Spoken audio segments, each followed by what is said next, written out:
आपली स्किनला जर ते प्रोटेक्शन नसेल तर मग एजिंग प्रोसेस, पिगमेंटेशन या गोष्टी वाढतात. मग काही लोक म्हणतात की मी तर सगळं करते, एवढं करते, तेवढं करते आणि माझी स्किन खराबच होतीये. सो बेसिक प्रोटेक्शन तिथे होत नाही. SPF 50 किंवा SPF 30 म्हणजे सन प्रोटेक्शन फॅक्टर 50 म्हणजे काय असतं आणि 30 म्हणजे काय असतं? खूप सारी चंपी किंवा तेल लावू नका. बिकॉज पावसाळा हा एक सीझन आहे जिथे फंगल इन्फेक्शन थ्राईव्ह होतात. ही गोष्ट जी पूर्वीच्या काळापासून आपल्या कल्चरमध्ये आहे की डाएट, एक्सरसाइज आणि झोप हे आपले तीन त्रिशूळाचे त्या तीन गोष्टी आहेत त्या अजूनही काही चेंज झालेल्या नाहीयेत. They still remain the same. पण मग जे व्हेजिटेरियन्स आहेत आणि ज्यांना भरपूर प्रोटीन्स आहारात घेता येत नसतील, सप्लिमेंट्स घ्या. We are so closed to traditional methods की आपल्याला न्यूअर मेथड्स दिसतच नाहीयेत. हाय, हॅलो, नमस्कार. रसिक मोहिनीच्या या नवीन पॉडकास्टमध्ये मी भाग्यश्री देसाई आपल्या सगळ्यांचं मनापासून स्वागत करते. आज आपल्याकडे अशा ज्या गेस्ट आलेल्या आहेत त्या स्वतः डॉक्टर आहेत, स्किन केअर आणि हेअर केअर याच्यामध्ये स्पेशलिस्ट आहेत. ब्युटी एस्थेटिक्स हे त्यांचं स्वतःचं क्लिनिक आहे पुण्यामध्ये आणि आज खास आपल्या रसिक मोहिनीच्या पॉडकास्टमध्ये त्या आपल्याला मार्गदर्शन करायला आलेले आहेत. मी स्वागत करते डॉक्टर प्रिया पारेख मॅडम यांचं. धन्यवाद. आता सीझन बदलतोय, पावसाळा सुरू झालेला आहेच, तर अशा वेळेला as a doctor what would you suggest की स्किन केअर कशी घ्यायला पाहिजे? मे बी जेन्झीज असतील, मिलेनियम्स असतील किंवा एजेड लोक असतील, या तिन्ही कॅटेगरीजला काय तुम्ही सांगाल? सो मॉन्सून मध्ये एक सिम्पल रूल ठेवायचा आहे आपल्याला की स्किन टाईप अनुसार आपली स्किन केअर बदलते. ओके, सो जर तुमची स्किन ऑइली असेल, चिपचिपी असेल फॉर एक्झाम्पल, तर तुम्ही 2 फिंगर रूलचं मॉइश्चरायझर लावून चालणार नाही. खूप ते चपचप होईल, पोर्स क्लॉग होतील, तुम्ही अगदी म्हणजे स्वेटिंग पण होईल कारण ह्युमिडिटी लेवल जास्ती असतात. यु नो, सो आपल्या स्किन टाईप अनुसार प्रोडक्ट्स वापरावे. Don't wash your face too many times. अच्छा, काही लोकांना ती सवय असते की मी दिवसात 5 वेळा चेहरा धुतो किंवा धुते. That will actually make it more dryer. खूप ड्राय होईल स्किन, मग तुम्ही सगळं निघून जाईल. एक्झॅक्टली, आणि मग तुम्ही अजून चपचपून काहीतरी लावणार अँड देन पोर्स क्लॉग होणार. So it's like a vicious circle. So योग्य ते गोष्ट योग्य प्रमाणात करणं इज व्हेरी इम्पॉर्टंट. पावसाळ्यात जास्त वेळा धुवायचं नाही, जास्त वेळा धुवायचं नाही, खूप हेवी मॉइश्चरायझर नाही लावायचे.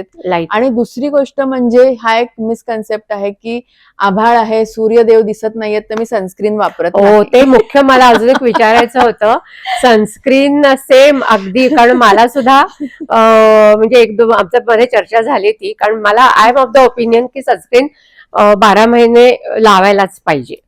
पण खूप जणी जसं तुम्ही म्हणालात की पावसाळा आहे कशाला पाहिजे, थंडी आहे, सूर्य एवढं छान चांगलं वाटतंय घेताना, पण ते युव्ही रेज काय युव्ही बी रेज त्याचा डिफरन्स काय काय सांगा ना मला. सो बेसिकली एक गोष्ट लक्षात ठेवा, सनस्क्रीन हे युव्ही प्रोटेक्शन साठी आहे.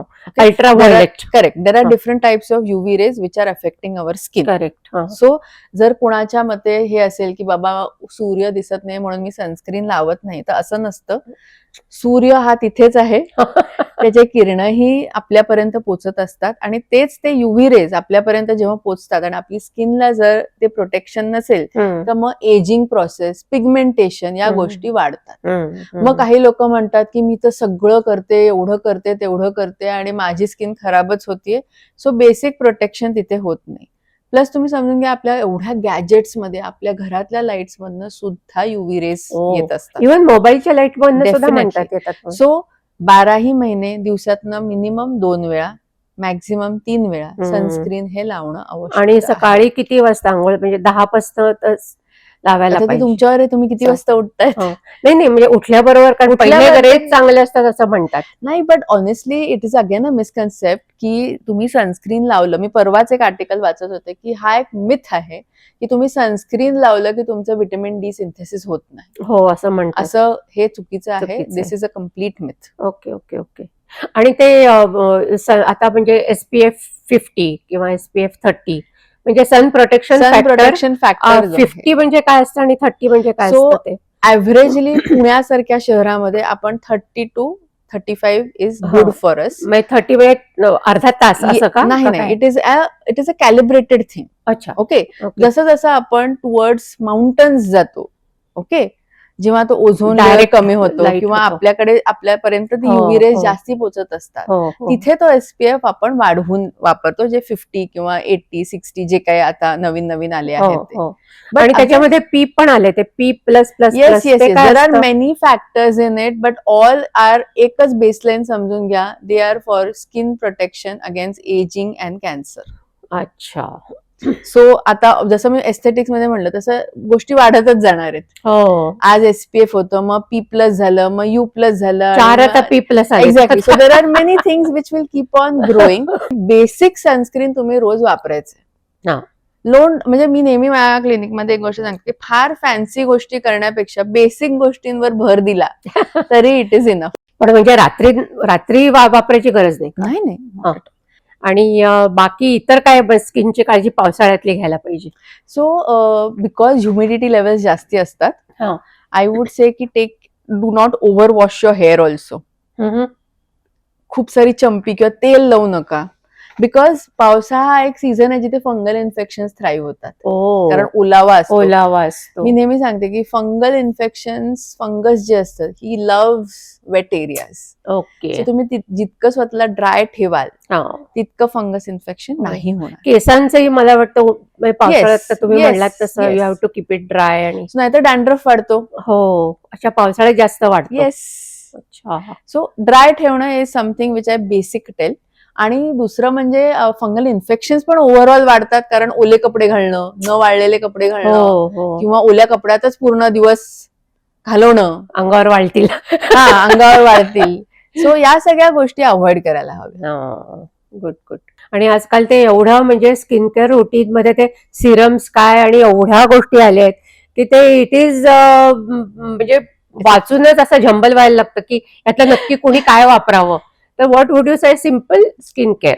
सो सिम्पल एक गोष्ट लक्षात ठेवा, there is no need of doing 7 steps and 9 I steps no and I 10 no. steps. Basic गोष्ट, wash your face, apply serum oblique moisturizer जे तुमच्या स्किन टाईप सिरम अनुसार सुद्धा असेल. Depends upon your skin yes, type. Skin type.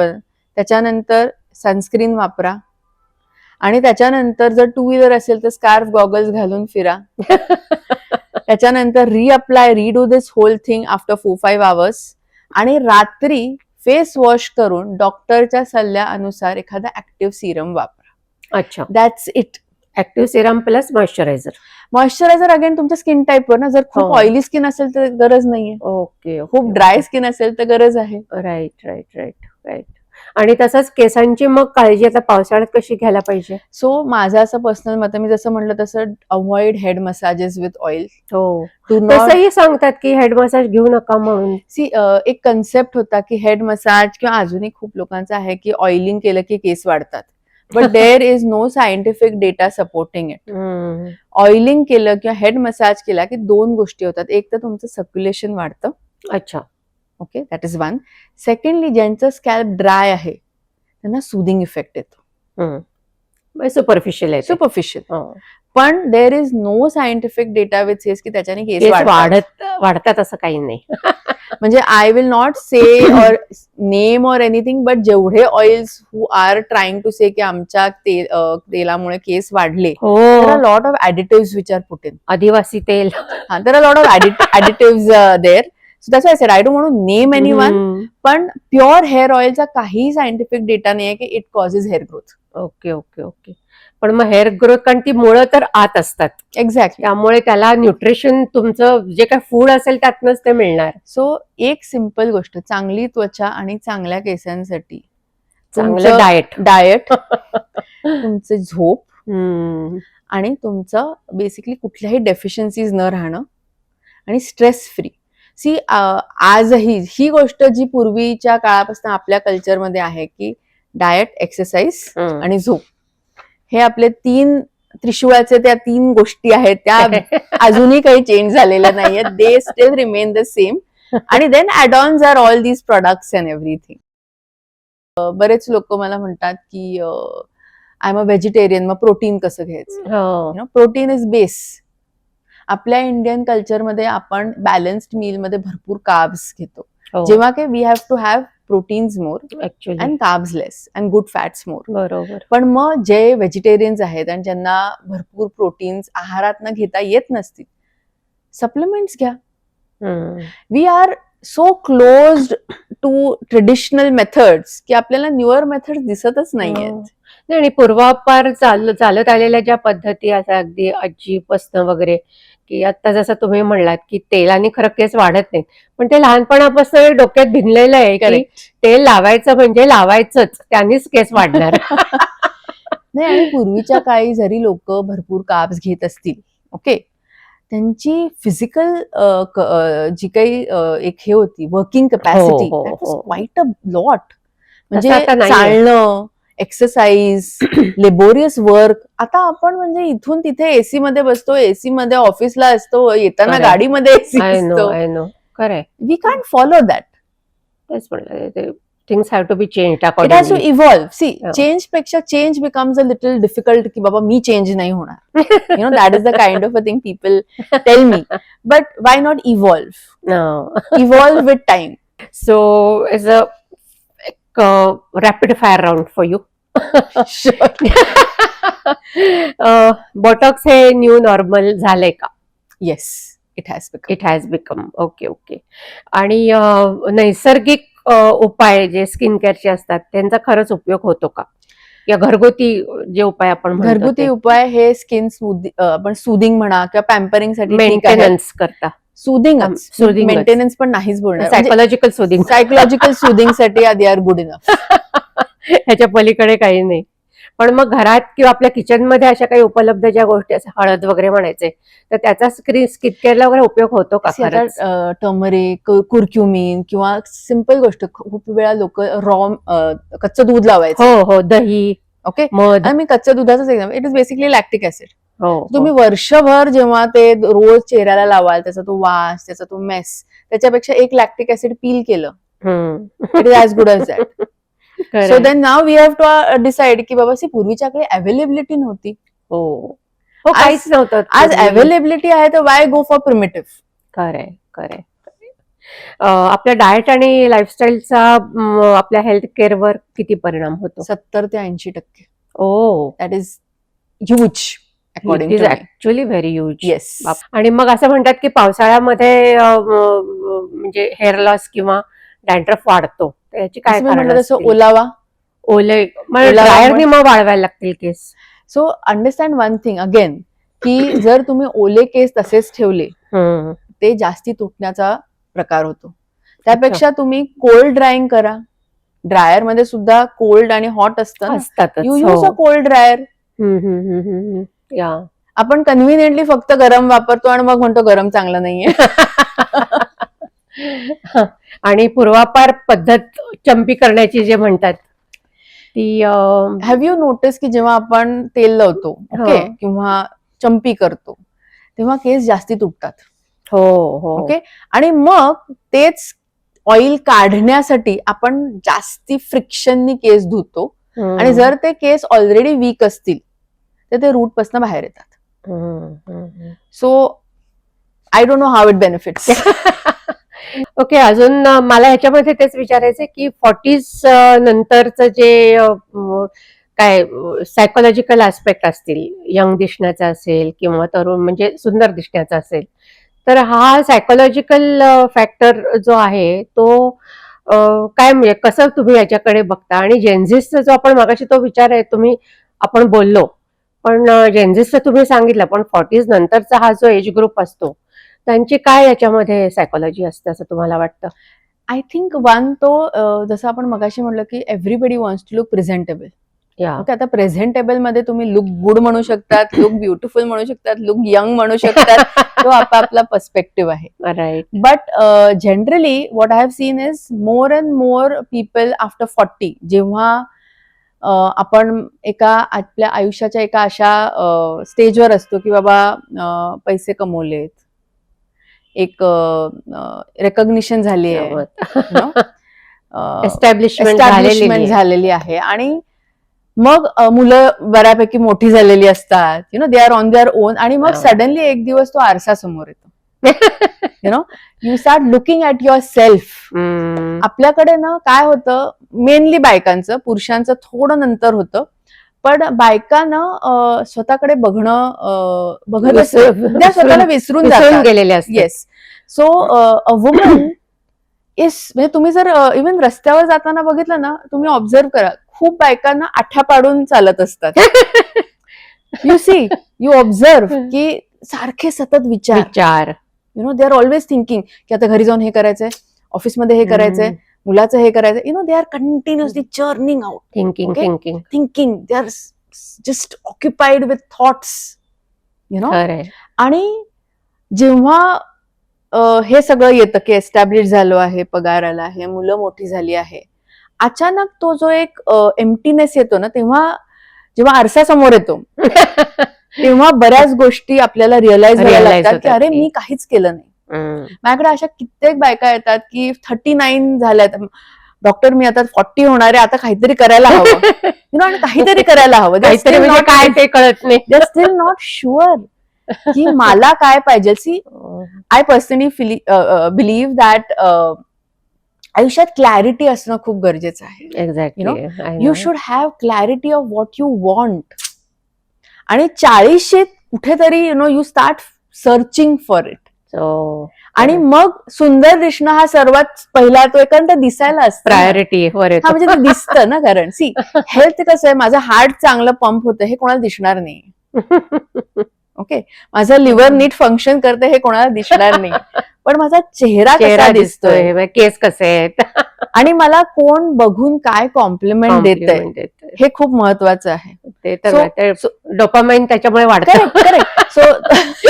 So I always say that reduce the cortisol, increase the dopamine and oxytocin and all these kind of hormones. One of my friends says these are all chemical lochas. So I personally feel ki whatever makes you happy is the first thing you should do.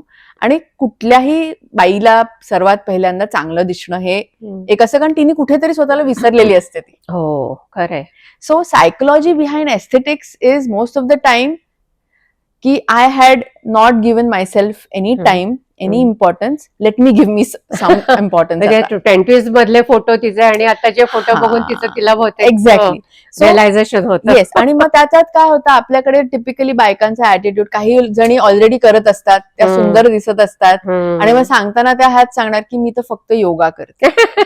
That is nobody tells the secrets. आणि मग त्या दुसरीला जी करत नाही आहे तिला वाटायला लागतं अरे आपण काहीच केलं नाही आयुष्यात.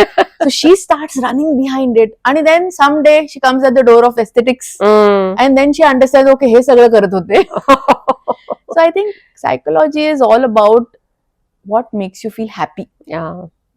पण मग ह्याच्यामध्ये आता आपण 40च्या नंतरच्या स्त्रियांबद्दल बोललो, पण पुरुषांच्या बाबतीतही हे लागू होतं का? त्यांना सुद्धा असं वाटतं का की दे शुड, लोकांना दोघांचंही 40s नंतर थोडंसं मे बी डिटोरिएशन चालू होत असेलच सगळंच? सो मी मध्ये खूप क्यूट रील पाहिलेली की देयर वॉज वन फादर जो साधारण 40s प्लस होता, आणि तो सांगत होता की आधी आम्ही घरी चोर्स करायला लागलो बिकॉज वी थॉट की ना इक्वालिटी त्याच्यात आहे. मग आमच्या बायका जिम जायला लागल्या आणि हॉट दिसायला लागल्या. मग आता आम्हालाही जिमला जायला लागलं, कारण आम्हाला त्यांना मॅच करायचं आहे. आता त्या यंग पण दिसायला लागल्या, त्यामुळे आम्हाला त्यांनाही मॅच करायला. So I think if you want to be there for each other, why not? आणि असं अगदी पूर्वापासून आहे की पुरुषाचं कर्तृत्व बघा आणि स्त्रीचं सौंदर्य बघा, की ते खरं म्हणजे नाहीये तेवढं बरोबर. त्या पूर्वीच्या काळी असेल मे बी, पण आता नाही ते लागू पडत. आता स्त्रीचं कर्तृत्वही बघायचंय, एक्झॅक्टली, सुंदरता तर बघायचीच आहे.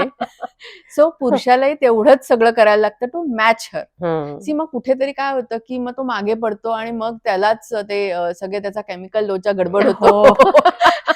Inferiority complex. So many men do get inferiority complex, and then anxiety, depression, not having self confidence.